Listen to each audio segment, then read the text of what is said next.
Thank you, Dr. Alexander Scott. We are so grateful for your continuing leadership and for your partnership. Governor McKee, thanks for the opportunity to help open up business even more.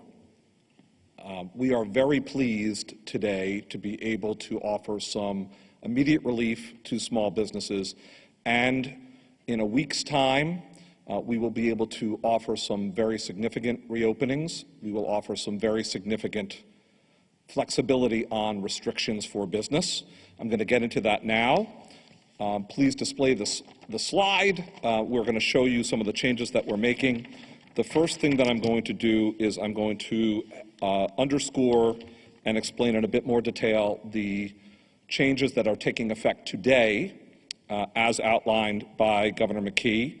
So in the restaurant category, we know that restaurants have been still suffering under the restrictions that exist. We've been offering incremental relief, but today we take the significant step of allowing for reduced table spacing. We've been holding to 8 feet spacing between tables to date.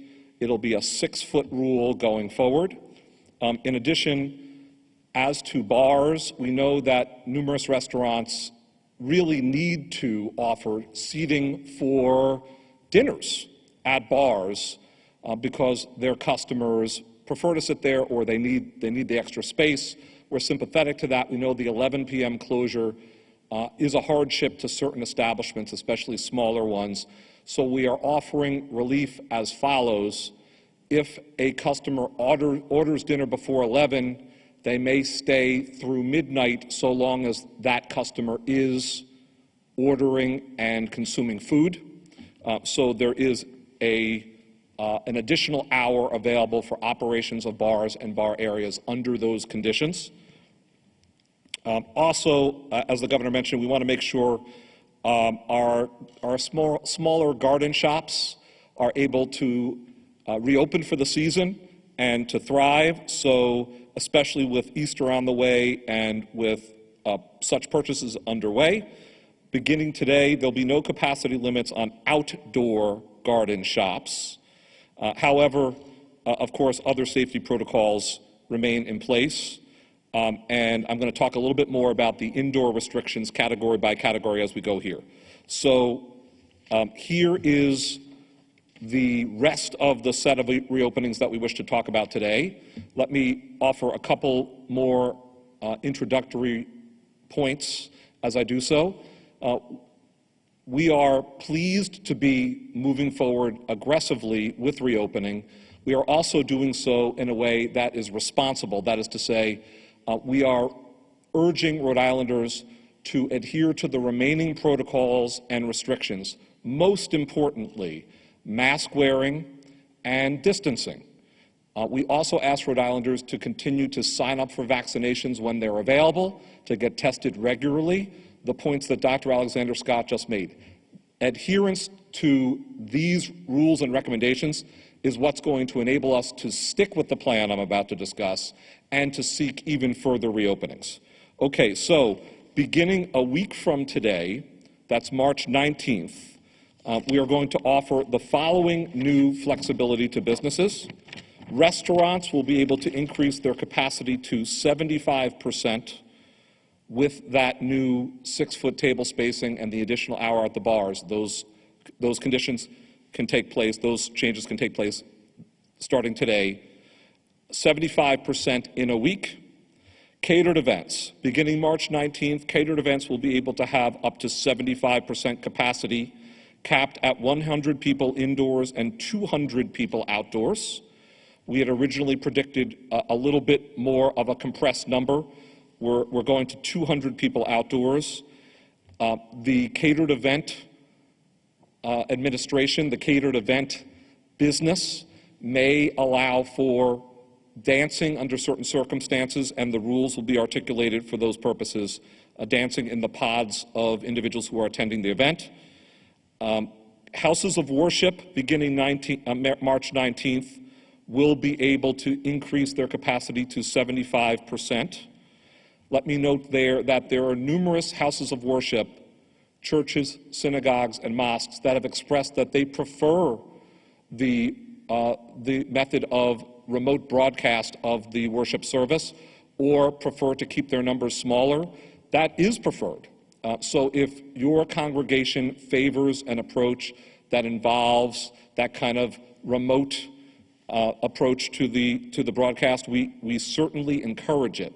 Electronic means are still better.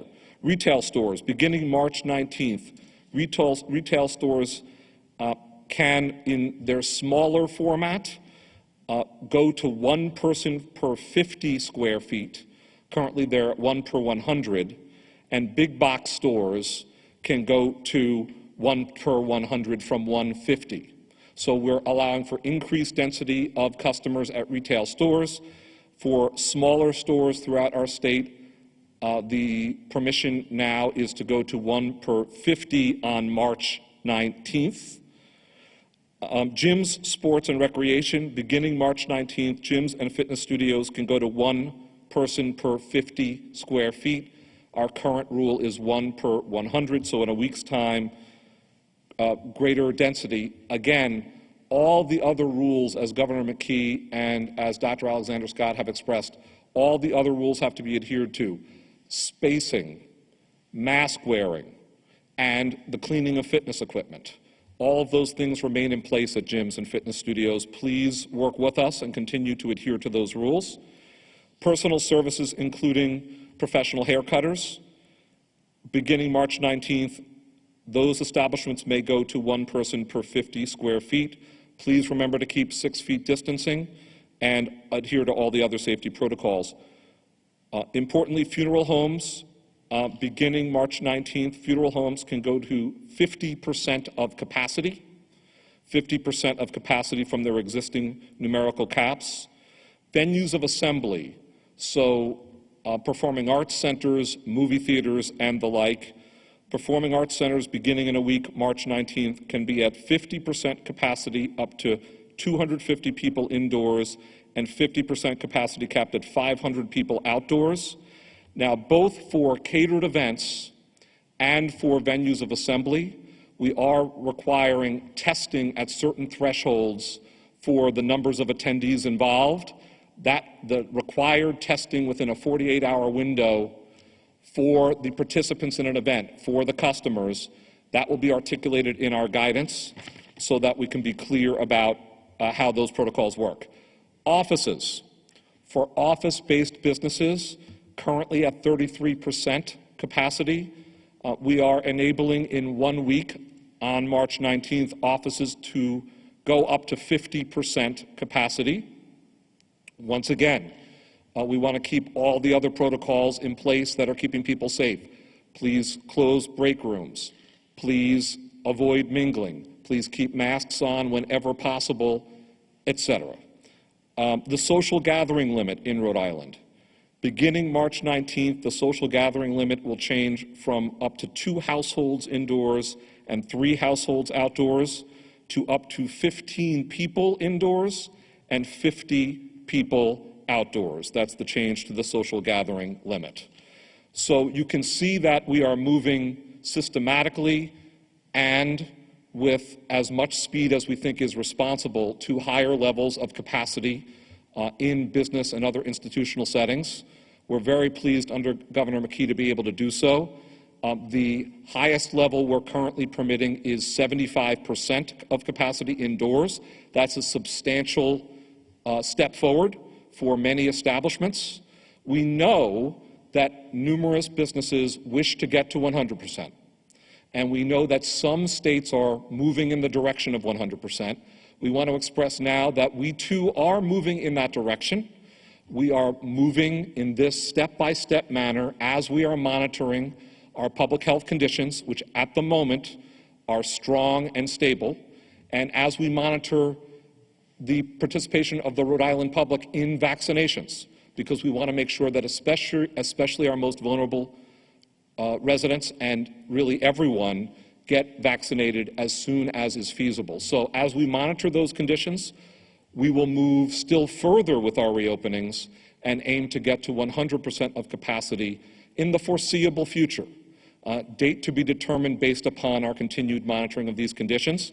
We want to make sure that we move vigorously and responsibly in conducting this reopening. So, Rhode Islanders, if you're asking what can you do in order to enable Governor McKee to reopen still further, to offer still additional flexibility for business operations, please continue to wear your masks, continue to maintain 6-foot distancing, and continue to seek vaccination and testing.